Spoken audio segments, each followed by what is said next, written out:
Radio Dandi Haka, Radio Dandi Haka, Radio Dandi Haka, Radio Dandi Haka. kabajamtoota fi dhaggeeffattoota hordoftoota raadiyoo daandii haqaa egaa kan hordofaa jirtan qophii keenya guyyaa har'aa isinii tamsa'aa jirtudha. Egaa qophii keenya guyyaa har'aa isinii tamsa'aa jirtu kana keessatti haala wayitaawaa gubbaarratti turtii aktiivistii yookaan rogeessaa hayyuu Oromoo tokko wajjin taasisuudhaaf jirra. Egaa turtiin nu irratti haasa'uudhaaf deemu dhimma obbo Abbaa Duulaa Gammadaa kabajamoon obbo Abbaa Duulaa Gammadaa afyaa'iin biyyaalessa yookaan Itoophiyaa hojii dhaabuudhaaf xalayaa galfatanii jiran. Gulantaan kun gara gulantaa kamitti ce'uudhaaf jirra. Abbaa Duulaan xalayaa maaltu isaan galchisiise? Maaliif bakka sun dhiisuudhaaf kaan?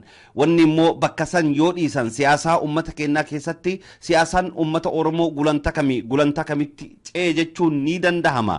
Abbaa Duulaan bakka san dhiisuun maal argisiisa? Waan jajjadhuu fi egaa siyaasaan Oromoo akkuma tibba kanallee tuqaa turre opiniyoon jijjiiramni isin argisiisa jirtu kun gulantaa kamirraa gulantaa kamitti ce'aa jira? Siyaasa uummata Oromoodhaaf faayidaan inni qabu maalidha?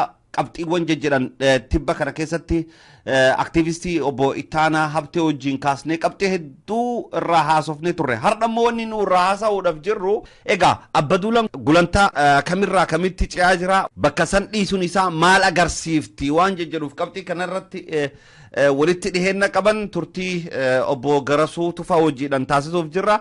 Egaa qophii kana qindeessee kan isiniif dhiyeessu an obboleessa keessan Hamzaa Booranaati. Hamma xumura qophii keenyaatti nu faana bu'aan affeerra kenna. Garasuu yooyya akkam nageenyi badhaadha fayyuma? Jirra akkam jirta Hamza? Nageenyi badhaadha fayyaa dansa jirra. Ati akkam jirtume? Naguma jirra lakke. Baga jiraatte yeroo xiqqoo yeroon dheerate fakkaata agaa wal argineeti toora kanaan. Tutturee jira xiqqoodha. Akkam jirtatti? Naguma jirra lakke. Gabaan siyaasaa Oromoo tun hoo'ite fakkaatti ka warra bira qabbanoofte fakkaatti. Gabee amma gulantaa irra dhaqqabde kan haaluma waliigalaatiin mee tarkaanfii obbo Abbaa Duulaa Gammadaa fudhatan akkamitti ilaaltee yeroo tarkaanfii fudhatan jedhan maaltu sitti dhagaame? Saniin dura immoo sochiiwwan turan haasaawwan pirezidaantiin Oromiyaa obbo Lammaa Magarsaa faa dubbatanillee hordofaa turte, akkasumas Abiy Ahmedillee waan inni dubbataa ture hordofaa turte. Communicationin Oromiyaa obbo Adisuu Araggaa Qixxeessaa warroottan kun cifinuu siyaasaa Oromoo yeroo ammaa kana keessatti gulantaan isaan irra jiran tarkaanfiin haasofni isaan fudhatan seenaa opidiyoo keessatti waan haarawaa fakkaata. Mee sanillee nu tuqiiti tarkaanfiin immoo kabajamoon afyaa'iin biyyaalessaa obbo Abbaa Duulaa Gammadaa fudhatan akkamitti ilaaltee yeroo immoo isaan fudhatan maaltu sitti dhagaame? Tarkaanfii isaan fudhatan kanarratti mee kanneen qabxiiwwan lama sadii ol keessatti jiran natti fakkaata. Addaba baasetee isaan kame nu ibsi dhaggeeffattoota keenyatiin xiinxala kan ka'e. Tokkoffaa haalli amma jiru kun haala har'umaaf kalee guyyuma lamaan sadeen kana kan torban lamaan kana kan ji'a lamaan kana keessatti uumamee miti. Sochii bara dheeraa keessayyuu waggaa 27 kana deemaa ture. Keessatti waan kun walirratti kuufamaa dhufee waan uumeedha natti fakkaata. Waan dubbatamus haa ta'u, tarkaanfii amma fudhatamaa jirus haa ta'u. Haalli amma jiru kun kan uumame sochii bara dheeraa akkasumas immoo waggoota 25 kana deemaa ture. Achi keessatti isteejii adda addaa keessa darbaa ture sochiin kuni. Akka waan amma mul'atu kunirree waan waggoota kana keessa jijjiiramaa dhufe keessayyuu immoo waggaa lamaan sadeen kana sochii Oromoo protestii kana keessatti waan kun sochii inni miidhaa fi mufaatuu mootummaa sanarratti uummati qabu sirriitti argisiisu warri maqaa kanaan aangorra jirus bifa kanaan bifa duraan ture sanaan fuulduratti akka itti fufuu hin dandeenye bifa sanaan itti fufuun uummata walii wadhabuu uummata biratti jibbamuu akka ta'e ifatti mul'ataa waan dhufeef sagalee uummataa fudhatanii sana waliin qabsaa'uudhaaf waan murteessanatti fakkaata. Sochiin kun karamitti deemaa riizaaltii akkamii fidaa waan jedhamuun bakka amma jiru kana dhaabbannee waan hedduu jechuun nama rakkisa. Garuu haalli kun haala guyyuma lama sadiitti yookaan qalbii nama tokko lama jijjiiramee dhufe hin taane sochii adeemsa yeroo dheeraa keessa waan evolve godhaa waan jajjabaataa haalli tokko uumame kan biraatti ceesisaa dhufedha jedhee amana. Kanaafuu haasaan hooggantooti amma Oromiyaa bulchaa dubbataa jiranis sochiin tokko tokko isaan qabatamatti godhaa turanis haa ta'u tarkaanfiin afyaa'iin mootummaa Itoophiyaa obbo Baduulaa godhan jedhamu kunis waanuma kana walii waa walitti qabatedha. Waan kun walitti kuufamee maal fidaa waan inni jedhu waan isaan qofti godhan qofa hin taane sochii uummati akka waliigalaatti godhus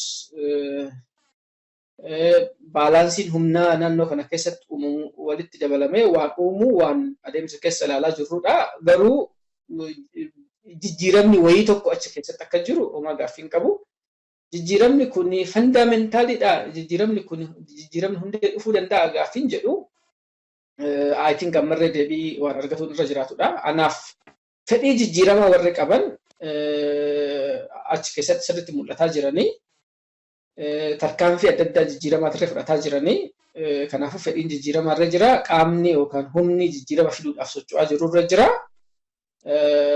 Garuu yeroo baay'ee jijjiiramni akkanaa kun haala biyya akkanaa biyya waan hedduun keessatti walxaxaa ta'e jaarmiyaa uumaan isaa rakkina qabaataa ture rakkoo adda addaa walxaxaa keessa jiru kana keessatti yeroo gabaabaatti karaa tokkotti qulqullaa'ee waanuma barbaadamu waanuma namni haga tokko fedhu qofaaf karasitti deemuu danda'amu hin danda'u waan jedhamu kun tarkaanfii isaan itti aananii fudhatanidha. Jijjiirama dhaaba tokko keessatti fiduudhaaf jechuun moodelii adda addaatu jira waan kana kanatti xiinxalamu namni Joon Kotar jedhamu tokko dhaaba tokko keessatti dhaabni moodeliin kun kan uumameef kaampaanota analaayiz godhuudhaaf isteeppii 8 qabaa jedha dhaaba tokko kan jaarmiyaa wayii tokko jijjiiruudhaaf. Yookaan immoo gulantaa 8 keessa dabarteedha kan jijjiirtu kan jedhu. Inni duraa gartuu fedhii muddama wayii uumuudha sense of urgency jedhaniin sana haalli amma turre kanaan keessa darbuu hin dandeenyu haalli kun jijjiiramu malee bifa kanaan itti fufuu hin danda'amu waan jedhu sense of urgency yookaan muddama uumuudha keessattis alattis jechaadha.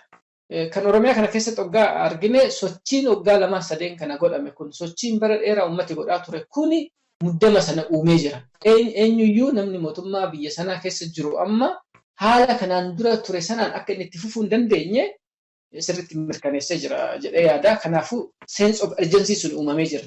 Kuni kan jalqabaadha deebii sadarkaa jalqabaa yookaan immoo gulantaa jalqabaadha waan kun. Kan itti aanee dhufu koalishinii yookaan immoo gartuu jijjiirama sana dhiibu uumuudha. Warra muratee waan kana jijjiiruu qabnaa jedhu wayii isa uumuudha. Innis keessa waan jiru natti fakkaata jechuun warra hoogganoota duratti maqaa dhoofte suni waan hedduu irratti waggaa argitu waan kanaaf akka isaan fedhii qaban waan kanaaf akka murannoo qaban irra bifa adda addaatiin argisiisaa jiranii jechuun waan duwwaa fuuldura laalloota irree mallattoo fedhii sana qabaatu suni inuma irratti mul'ata jechaadha. Kan itti aanee jiru immoo istiraateejii fi viizinii jijjiiramaa uumuudha.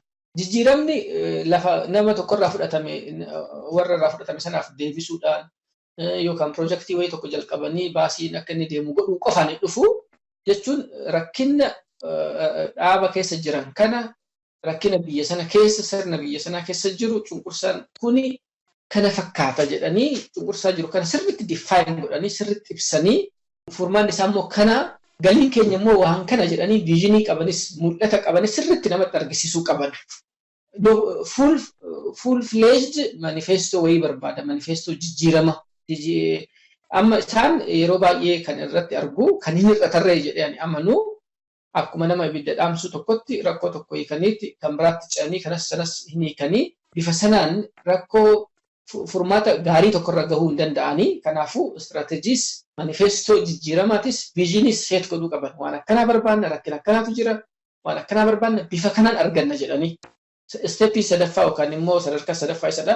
Sadarkaan afuraffaa ammoo waan jijjiiruuf kaate kana bifa kanaan jijjiira waan jette kana isa namatti communicate godhuu qaba. Namatti ibsuu qabda. Rakkina kanatu jira. Bifa kanatti jijjiiramuu qaba. Galii akkanaatiif deemna. Tooftaa yookaan istiraateejii akkanaatiin itti fayyadamna jettee uummatatti communicate godhuu qabda. Istiraateejii keessana, viizhinii keessana, doktiriinii keessana kan jijjiirama sana jechaadha. Kuni isteeppii afuraffaa jedhama. Kan itti aanu kuni moodeliin siin jedhe moodeliin jijjiiramaa adda addaatu jira. Kuni kan kaampaaniidhaaf hojjeta. Kan itti aanu humna miseensa keetii humna uummataa sirriitti jabeessuudha. Waan sana bifa adda addaatiin poolisiin irra amma akka poolisii jijjiiramaa ta'e argisiisaa jira waan adda addaa godhaa jiranii sanarratti I think communicate godhaa jiranii suni waan gaarii natti fakkaata. Kan itti aanee jiru immoo injifannoo tokko tokko gagalmeessuu barbaachisa. Waan qabatamaa ta'e tokko as keessatti argisiisaa deemuutu irra jiraata.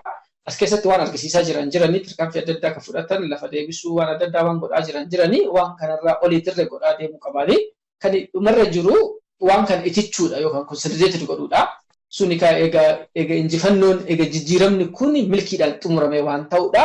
Amma as keessatti waan sochii godhamaa jiru kana keessatti hir'ata jedhee ani yaadu overarching kan ta'e istiraatejii waliigalaa, tarsimoo waliigalaa, kan rakkina waliigalaa kana sirriitti ibsu kan immoo akkamitti jijjiiramni kun dhufuu danda'a kan jedhu jijjiiramni kun dhufe immoo fuuldureen uummata biyya sanaa maal fakkaata kan jedhu viizinii clear godhanii waan hin qabneef waanuma guyyaa guyyaadhaan godhamu keessatti ruutinii keessatti hidhamanii hafuu danda'anii achi keessatti danqamuu danda'anii jijjiiramni kun bifa lamaan danqamuu danda'a sochii keessaan godhamaa jiruu fi achi keessatti warra waan kana jibbuu fi warra immoo cunqursaa biyya sanaa, paawarii biyya sanaa, seekuriitii biyya sanaa, miilitarii biyya sanaa qabe waliin jedhee amanaa. Kanaafuu sanarratti yaaduu qaban warri dhugumaan jijjiiramaaf yaadaa jiran jechaadha. Kan abbaa duulaa maaliif gadhiise miidiyaan adda addaa sochii rakkina amma Oromoo irratti godhamaa jiru kana mootummaa federaalaa Oromoo irratti miidhaa godhaa jiraatu walitti bu'iinsa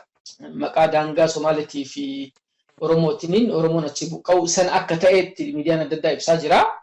Namichi gadi ba'ee waan dubbate yoo gaaffiin kiyya fudhatama argate sababii itti gadhiiseef nan ibsa jedhee jira. Kanaafuu amma waan nuti dubbannu baay'een isaa speculatiinii ta'a jechuun garuu haalli amma deemaa jiru kuni akka isa mufachiise isaa fi warra waliin jiranirra akka malee akka mufachiisee fi bifa kanaan itti fufuudhaaf akka isan dandeessisne akka ta'e mallattoon adda addaa hin mul'ata.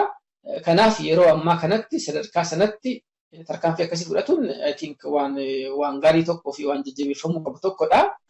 Maal fidaa waan inni jedhu waan inni qofti godhu hin taane waan isaan akka guruupititti warri jijjiirama barbaadu kuni godhu warri miseensa isaanii godhu waan ummati biyya keessa jiru ummati keenya godhu waan ummati hundumtiyyuu godhu waliin isatu walitti dhufee riizaaltii barbaachisu sana fidaa. Kanaafuu ammatti kanarra baay'ee jechuun nama rakkisa.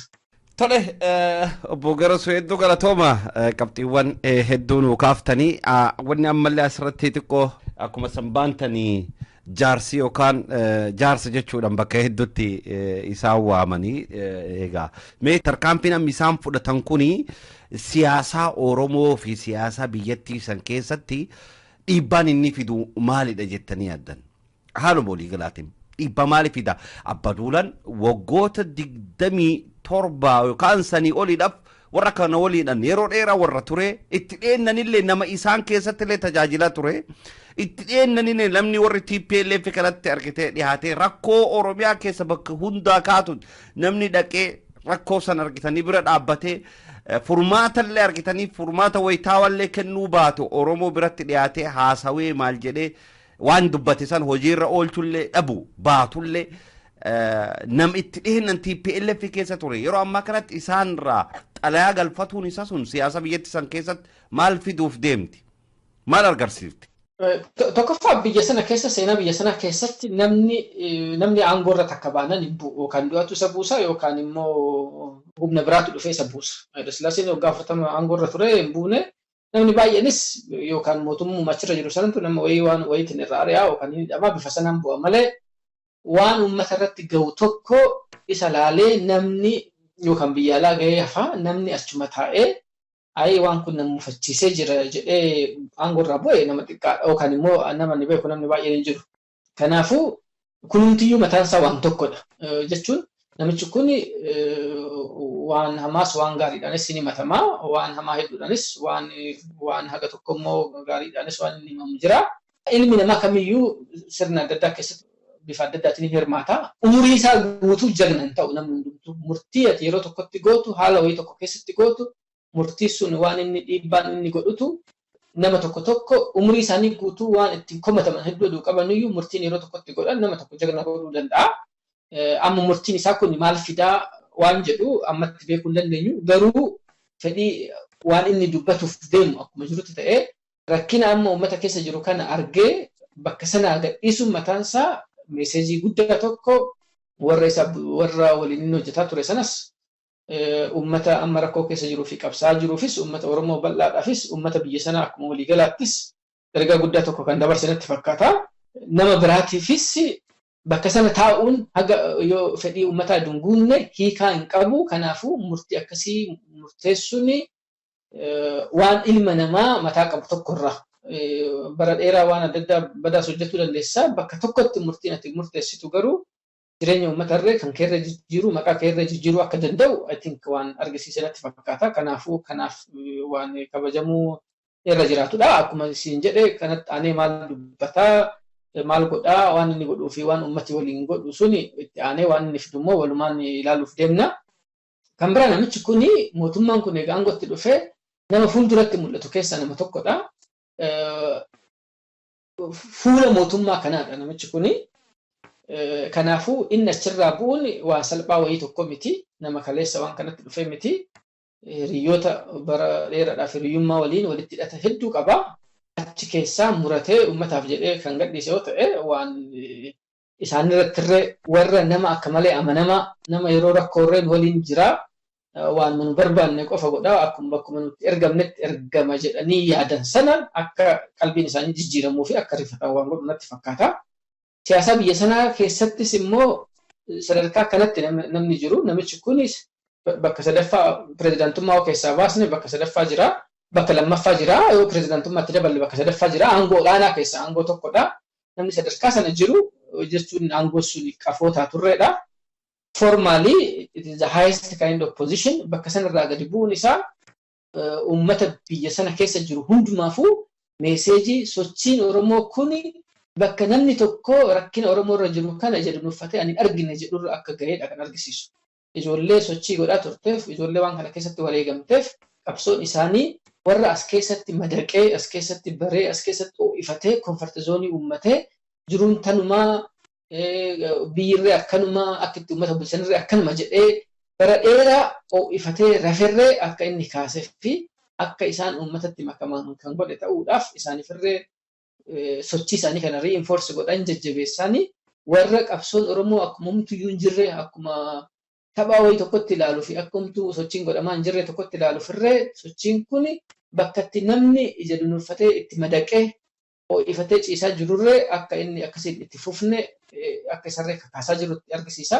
Warra mootummaa aangoorra jiruu fi nama keenya cunqursaa jiru kanaafirree warrumti isin keenyaan uummata keenya keessa waan nu barbaanne qofa godhaa jiran jettan isaanirra akka isinii waliin hin jirre akka isaanii waliin hin jirree fi waan kun akka itti fufne yoo isaan haala amma jiru kana jijjiirre balaan kana olii akka dhufu kan itti argisiisan natti fakkaata.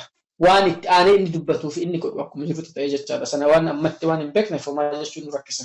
Tole mee obbo Garasuu Tufaa hedduu galatoomii qabxiin tokko immoo kaasuu barbaadu. Egaa warri gubbaa eegisochi akkasii taasisu. Pirezidaantiin mootummaa naannoo Oromiyaa lammalleen hattootiif saamtonni jechuudhaan waan seenaa uummata keenya bulchitoota irratti hin argamnedha. Miidiyaa irraan baanii haasawaa onnataaf jajjabaa akkasii taasisuun yoo kan dhugaa taate abbaduulalleen wanni inni dhiiseef waan hawaasa kanaaf laalata hawaasa kanaaf yoo taate taayitaan warroottan Oromoo kan sirna federaala haga taayitaa gubbaa keessa jiran abbaduulan eega warri jalqaba taate warri gajjallatti jiru kun cufinuu warra hidhata abbaduula waliin qabaatan jedhamee ni tilmaamamas akkasumas yeroo inni pirezidaantii mootummaa naannoo Oromiyaa irra turellee haa taatu yeroo saniin boodallee haa taatu waan Oromiyaa keessatti deemu cuf hidhatatti qaba.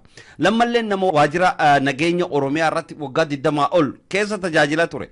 Warroottan paarlaamaa keessa jiranillee warra kanaan walitti hidhatni isaanii kutannoof murannoo warri gubbaa eege akkas ta'e warri gajjallaa ammoo warri gubbaa kan hordofuun isaanii ni mala jechuudhaan namoonni yaada kennaa jiranii jira. Fakkeenya paarlaamaan biyyatti sanii harki caalaan teessoon yookaan barcummaan biyya san keessa jiru irri caalu wayyamni kan ilmaan Oromooti. Egaa uummanni ilmaan Oromoo kun cufinuu laalanni warri gubbaa jiru kun laalatan dhibeen quuqamni ummata Oromoo ka paarlaamaa callisanii harka keessa dhaanii ho'isanii TPLF murtee cufu dabarsan san amma dhaabbatee eegi didanii mormatanii paarlaamaa san keessatti murtee dabarfamu cuf diduu jalqabanii dubbiin garamitti deemteettanii yaaddan. I think kun ka steppiin amma waan fudhatamaa jiru kun waan itti yaadamee fudhatamaa jiru natti fakkaata jechuun waan adda addaa paarlaamaa sana keessatti diraaftiin adda addaa akka deemaa jiru hojii tokko kan amma warri Oromiyaa bulchaa jiran kun godhaa jiran waan danqu yookaan waan rakkina keessa galchu seera adda addaa tokko akka diraafti godhaa baasaa jiranii fi tokko riizaayin godhuun information tokko ni qaqqabu riizaayin godhuun abbaa dularree waan garii waan sanaan irree akka walitti qabatudha hagam akka inni dhugaa ta'e waan fuuldura laallu ta'a waan akkasii kanarree akka inni fuulduratti hin deemne godhu waan jedhudha kan biraa immoo mootummaa federaalaa ifatti liyyuu poolisii jedhamu sana walii galee ummata keenya miidhaa jira ummata miidhamee achi buqqee sanarree gargaarsa keessatti homaayyuu akka inni hirmaataa hin jirre kan walitti qabaa jiru ummatuma keenyaa fi kaampaanota ummata keenyaan dhaabbatan qofa akka ta'e ifatti mul'ataa jira haala akkasii sana keessa achi keessa turuun garuu akkuma jirutti mootummaa sana keessaa bahuu qabammoo achuma keessatti waan danda'an qabsaa'uu qabanii isaan keessa jiranii istirateejiin akkamiitu baasaa humna akkamii qabanii haala akkasii kana keessatti maal godhanii waan jedhu kun waan guututti waan keessa jirreef asii achi tilmaamu nu rakkisaa garuu waan kun deemee konfliktii yookaan wal diddaa mootummaa warra Oromoof jijjiirama barbaadanii fi mootummaa federaalaa warra cunqursaa sana akkuma jiru itti fufuu barbaadan gidduutti wal diddaa jiru jajjabeessaa deemaa namni Oromoo akkuma amma jiru kanatti tokkummaan isaa waggaa jabaate ummati akkuma jiru amma jiru kanatti yoo sirriitti wal dhaga'e jara kana akkuma kaleema guyyaa lama sadeen kana jara garii hoogganoota kana jecha irratti raawwatuudhaaf tattaafataa turan sana waan akkasii kana yaaduu danda'anii waan akkasii sana godhuun balaa aga ammaa yaadamee hin beekne biyya sana keessatti akka inni fiduu danda'u mootummaan kunirree waan sana godhee achirraa hafuu akka hin dandeenye I think namni baay'een hubataa waan jiru natti fakkaata kanaaf warri Oromoo achi keessa jiranis warri dur itti fakkaanne warri duruun Oromoon humnadha jedhee hin amanne hundi amanee sochiin inni godhu akka inni jijjiirama fiduu danda'u waan kana keessaa duubatti deebi'uun yeroo akkana kriitikaalii ta'e kanatti akka rakkoo ta'e I think waan galuuf natti fakkaata. Haala kana keessatti maal godhuu qabanii eessaan deemuu qabanii waan jedhu kun jechuun inni waan kompleksiidha waan namni keessa jiru godhudha garuu humna isaanii qulqulleeffataa warra isaan keessa taa'ee warra biraatiif hojjetuuf keessaa qulqulleessaa haala jiru humna isaanii jabeeffataa rakkina keessa jiran uummatatti ibsatanii uummati akka waliin dhaabbatu yoo rakkinni isaanirra ga'e akka ka'ee dhaabbatu godhaa dhiibbaa immoo mootummaa sana keessatti bakka jiranitti dhiibbaa godhataa bakka waan barbaachisu godhaa waan doomineeshinii duraan ture kana riivarsi godhuu waan deemuu qaban natti fakkaata sana qofa hin taane biyya sana keessatti Oromoo qofa miti kan miidhaa jala jiru humnooti biroo ummatooti birootirree rakkina keessa jiranii warra sana waliinirree aliyaansii wayii tokko tolfataa hubannoo wayii uummataa sochiin kun akka inni hundeen isaa bal'atu dhiibba mootummaan kun akka dhufu irratti godhamu akka inni jabaatu godhanii jara kana jilbifachiisuu waan danda'an natti fakkaata I think sanuma godhuutu irra jiraata jedhee amana. Hedduu galatoomi gara suuqa siyaasaan biyyatti yeroo irraa yerootti ho'aa deemaa jirti haalli jiru haalan akkaan rifachiisa namatti fakkaatti biyyattiin sun garri isiin itti imalaa jirtu bee siyaasaa kana keessatti yeroo ammaa kana sochiin akkuma jiruun ka ho'ee mul'ata jiru gara uummata Oromoo fi akkasumas kaabinoota fi itti gaafatamtoota mootummaa naannoo Oromiyaa fi ilmaan Oromoo qofa irrattidha sochiin akkuma jiru waliigalee ka deebi'ee jiru biyyattii Itoophiyaa san keessatti warroottan kibbahaa taanu warroottan karaa Sumaaleen haa taanu isaalleen sochii isaanii gaggeeffataa jiranii garuu sochii warra Amaaraa wama mul'ataa hin jiru gama deeggarsaa gara Oromoonis haa ta'u gara Somaaleetiin deeggarsi isaan taasisaa jiran hin jiru warroottan kibballee warroottan naannolee biraallee sochii isaanii wama mul'ataa hin jiru. Wanni kun akkamitti ilaalama maalidha calleessi hagan ga'u kun kan sochii uummanni Oromoo yeroo ammaa kanatti itti jiru kana keessatti gara biyya alaa kanaatiin aktiivistiin warroottan keessattuu gama uummata keenya uummata Oromoodhaan falmii guddaa gaggeessaa aktiivistoota keenya hojiidhaan marii guddaa gaggeessaa falmii guddaa gaggeessaa kan turan warra jara kallattii naannoo Amaaraan jiru kanaa fi warra ilaalchota san hordofan ammatti garuu waan argamaa hin jiru kun maal argisiisa? I think inni bifa adda addaatti walla lamatti fakkaata tokkoffaa sochiin Oromoo kun akkuma duratti siin jedha sana waan guyyaa lamaan guyyaa sadeen kan torban lamaan kan ji'a lamaan ji'a sadii waggaa kanaa waggaa lamaan kanaa ta'e qofa miti yeroo dheeraa dhufaa deeme yeroo dheeraa namni wal hubataa uummata Oromoo over politicized uummata ta'edha. Namni hundi siyaasaa keessatti hirmaataa, namni hundi rakkoo himataa. Sirbooti waggaa lamaan kana darbanuyyuu kara 300-400 ol ta'an yeruma sochiin Oromoon protestiin jalqabe qofayyuu sirbooti darbanii waan barreeffamu sochiin adda addaa dhaabooti jiran kunis laafaa jabaa ta'anii sochiin adda addaa godhamaa ture. Kun hundumtiyyuu qalbii namaa jijjiiree murannoo namaa dabalee karaa adda addaa argisiisee as keessatti namni hidhamee rakkatee maal jedhee waan adda addaa argee jira. Kanaafuu maashuur godhaa dhufee jira kan sochiin Oromoo caafirra jira amma. Warri biraa immoo tokkoffaa kooziyyuu miidhamniyyuu nama biraarra jiru haga Oromoo kana hin gaamoon ga'u mataan isaayyuu gaaffiidha. Jechuun miidhaan biyya sana keessatti jiru guddaan laftirree bal'aa, uummatirree bal'aa, riisoorsiin bakka kana jirurree bal'aa waan ta'eef baay'ee isaa Oromoo irratti deemaa ture. Kuni Oromoo akka waan sanaaf falmu godhu irrattirree akkasuma kontribiit godhee jira. Akkuma miidhaa sitti baay'atu atirree jabinni keettirree waan ati gootu karaan ati barbaaddu qaawwee ati argitu sitti baay'ataa sitti mul'ataa deema. Kanaafuu sochiin Oromoo kun sochii uummata bal'aa hammate kan dubartiin xiqqoo, ijaartiin guddoon, ijoolleen xiqqoon, namni mana barumsaa jiru hundi itti hirmaatu wayiidha. Kan mana barumsaa jiru kan hin jirre qotee bulaan fardaan deemee hiriira itti ba'udha. Kanaafuu haala kana keessatti haala kana keessaa ba'e kun kan warra biraa immoo gariin aangoo dhabee deeffatuudhaa fi gariin immoo miidhaa tokko lammata immoo rakkinas hoggaa himattu artikulee hoggaa gootu probleemii kee uummata walii walitti hidhuu qabda. Fedhii uummata lafarra jiru waliin, fedhii uummata giraawundii irra jiru walii walitti hidhuu sirra jiraata. Sana godhuu irratti rakkina qaban. Siyaasaa olirraa haasa'an, siyaasaa eliitii haasa'an, siyaasaa kilaasii olii haasa'an keessayyuu warri tokkummaa Itoophiyaa jedhu kuni. Kanaafuu uummata giraasruutiitti akkasuma appiil godhuu hin dandeenya haga ammaatti. Kanaaf mobilaayizeeshiniin achitti mul'atu jira. Ammarree Gondaritti waan ta'aa jiru kuni sadarkaa kanatti maashuur godhee hin jiru. Sochiin Oromoo immoo Oromoodhaaf sochii Oromoo kana hagasmara attenshiniitti kennanii waan hin laalleef waan fedhii irraa hin qabaanne sirriitti waan hin laalleef sadarkaa inni ga'e kanarree isaan rifachiisa. Ogummaa 10 kana keessatti hoggaa laalte yeroo itti namni jeneraalaaf koloneelaa mootummaa sanarraa kutamee deemee rifaatuu fi waan argamee naannoo sanatti hin beekne wayii argamsiisee jira. Sochiin hoggaa 2-3 kana Oromiyaa keessatti godhamaa ture biyya magaalatti hin taane baadiyyaa keessatti namooti miliyoona meebii 10tti mana barumsaa keessa yoo namni jiru kan miliyoona 9 gaa kun hundi mobilaayizd ta'ee waggaa 2 walirraa hin cinne biyya sana keessatti deemee Afrikaa keessatti yoo akkasii ta'ee hin deemne jechuun amma immoo warrumti mootummaa keessa jiru warrumti qaama mootummaa cunqursaa kana ta'ee garuu quuqqamni Oromootti dhiyaate dhaga'amu adeemsa kana keessa isaanuyyuu sochuma uummata sanatti makamanii waan uummata sana sagalma uummata sana akkuma nama kamiitu dubbatuu jalqabanii walitti makanne sochiin uummataatii fi qaama mootummaa sanayyuu kan ta'e walitti makamee maasuriitii adda addaa irra ga'ee jira. Kanaaf waan akkasii amma fakkeenyaaf abbaan duulaa riizaayin godhu namni baay'een yoo namichi yoo kana poozishiniin namni beekuu fi maqaa isaa namni hin beekne tokko irra waggaa poozishinii wayii difeekti godhee Ameerikaatti hafe tokko waan maqaa isaa akka malee oomishaa turanii.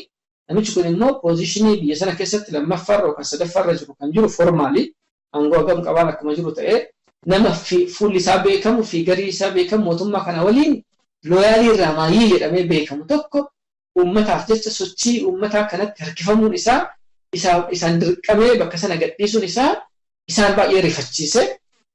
Kanaafuu kan isaan irratti xiyyeeffatanii akkamitti sochiin bakka biraa tirree waan kana walitti dabalamee jijjiirama biraa biyya sana keessatti akka inni fidu goonarra waanuma kana xiqqeessuu fi waanuma kana arrabsuutti achi namni gariin akkasitti achi deebi'ee namni gariin immoo rifatee waanuma godhuu fi waanuma dubbatu dhabe namni gariin dhugaa miti jedha namni gariin naayee waan faayidaa qabu miti jedha sadarkaa sanatti achi deeman jechaadha. Kanaafuu leevilii maashuriitii sochiin Oromoo kun irra ga'e hubatuu dhabuu rikoognaayiz godhuu dhabuu isatu rakkina keessa isaan galchaa jira natti fakkaata malee yeroo ammaa kanatti waan godhamaa jiru kun sochiin godhamaa jiru kun sadarkaa namni irra jiru kun uummata biyya sanaa hundumaafuu iyyuu fayyada. Kanaafuu waan kana rikoognaayiz gootee humna caafirra ga'e ta'uu hubattee isa waliin allaayi gootee fuuldureen biyya sanaa fuuldureen uummattoota biyya sana keessa jiran bifa feer ta'e tokkoon akka bifa haaraa tokkoon inni riisheep ta'u riistraakchar ta'u hojjetutu irra isaan baasa ture edu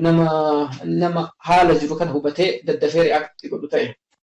Egaa hedduu galatoomii obbo Garasuu Tufaa dhugatti warri kunini qishnaa sochii uummata Oromoo irratti taasisuun akkasumas immoo sochuma uummata Oromoo ka giraawundi gubbaa jiru ka lafa gubbaa jiru kanaaf bakka hin kennanu waan argitanii aktiivistoonni Oromoo hijack godhan yookaan immoo kallatti jijjiirsisan isaanii fakkaata afaan Oromoo waan hin beekne nu fakkaata. Egaa afaanni Oromoo afaan federaalaa ta'uuf deema wanni isaaniif dhaamnu afaan Oromoo baradhaati sochii uummanni keenya gaggeessaa jiru gabbuhaati waan lafa gubbatti deema jiru ilaala aktiivistiin Oromoo yookaan ammoo akka miidiyaatti miidiyaaleen Oromoo afaan Amaaraan ka dubbatan waan isaan irraa gorsanii dubbatanii mitiin. Egaa mee gara sugaa sochiin hoo'itee jirti akkasumas akka reefu tuttetti warroottan TPLF dallansuu guddaa keessa seenan warroottan OPDO ammaan tan gabbaanii dubbataa jiran sochii gaggeessaa jiran irratti tarkaanfii ajjeechaa waan adda addaa hojjetaa fudhataa jiran obbo Lammalleen dubbatee jira. Akka dhuunfattillee aarsaa hedduu guddallee kafaluun kennanii mala aarsaa akka argitee dhaabattillee kafaluun ni mala aarsaa kana kafalleetuma fuulum duratti deemna jechuun isaanii kulleen dhiibbaan jajjabaan akeekkachiisni adda addaa keessanillee akka jiru ka argisiisu warra OPDO argitanii gubbaa haga gajjallatti jiru. Sochiin uummata Oromoo yeroo ammaa kanatti uummanni Oromoo gabrummaa yeroo dheeraaf isarra turte ofirraa buqqaasee gatuudhaaf argitanii warroottan TPLF gubbaatti xalayaa itti erganii ajajaan dabarsuun sun hafee uummanni Oromoo ifiin of bulchuuf sochiin jabaa gubbaa haga gajjallatti gaggeeffamaa jira. Hawaasni keenya biyya keessallee ka biyya alallee wal dhagahee walii tumsaa wal bira dhaabbataa jira rakkata ofii gargaaruufillee. Haaluma waliigalaati mee akka goolabbitti warroottan siyaasaa Oromoo gaggeessaa jiran kan sagantaa keenya kanallee hin dhagaanillee hin beekna mee maal dhaamtaaf? Sochii haalli amma irra jiru kun yeroo akka malee murteessaadha jedhee yaada.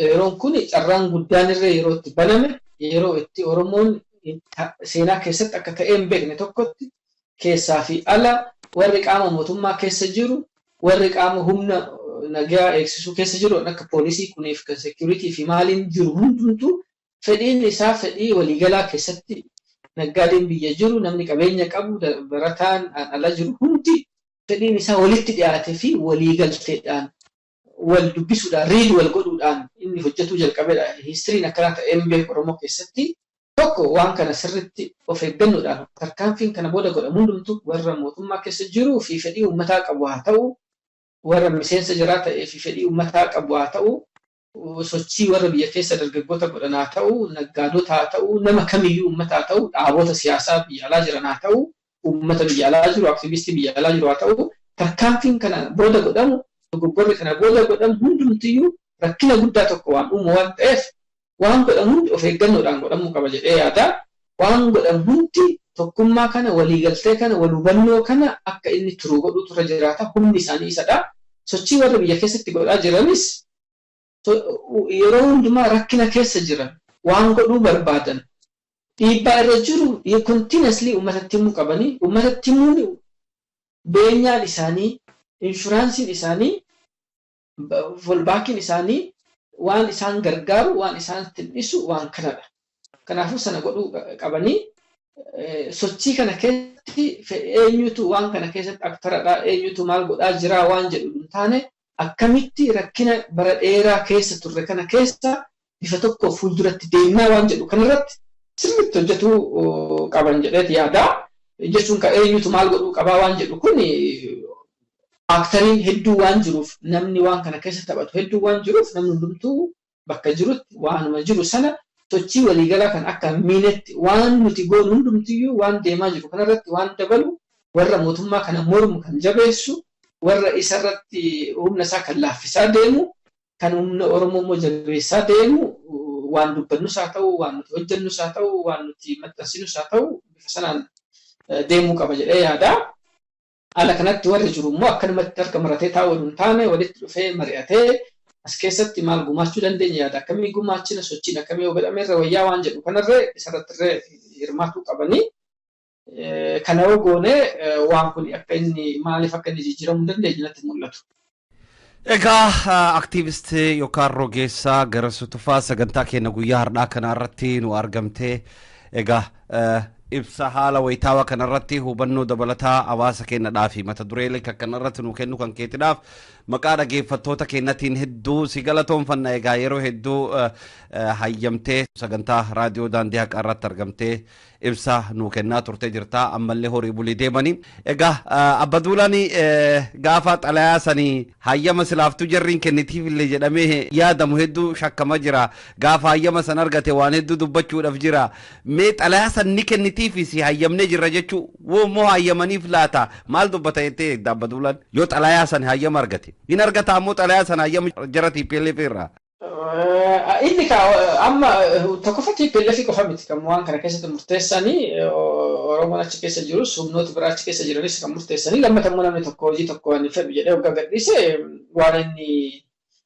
namni humnaan achi taa'ee hojjedhu jechuun waan hin fakkaanne wayii tokkodha nama sadarkaa kanatti jiru kanaafuu I think sunuma rakkina natti fakkaatu.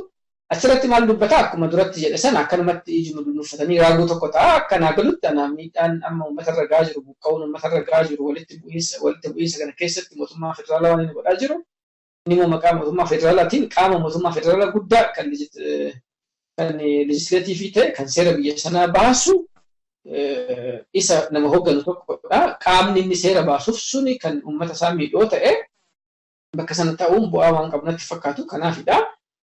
Kan biraan immoo mootummaan kana manni marii kuni yookaan paarlaamaan kuni achi keessatti seera adda addaa baasanii haalota amma jiran kana waan akkatti miidiyaan itti bulaa jiru kana haa ta'u miidiyaan Oromoo achi jiru kun amma relatively akka independentiitti hojjetaa jira kana ta'u waan hoogganooti Oromiyaa kun godhaa jiran haa ta'u waan biyya keessatti godhamaa jiru irratti sagalee autonomous ta'e tokko dhageessisaa jiranii waan kanarra waan cufsiisu seera adda addaa draft godha akka jiran fakkeenyaaf economic revolution waan isaan jedhan sana waan reverse godhu ministry of finance akka draft godhaa jiru achuma keessattis koreewwan standing committee jedhanii achi keessa jijjiirasu seerota adda addaa waan sochii Oromiyaa keessatti ta'aa jiru kana waan duubatti deebisuu danda'u waan danquu danda'u akka draft godhaa jiran dhagaa jira kanaafuu tokko isarree duubatti deebisuudha.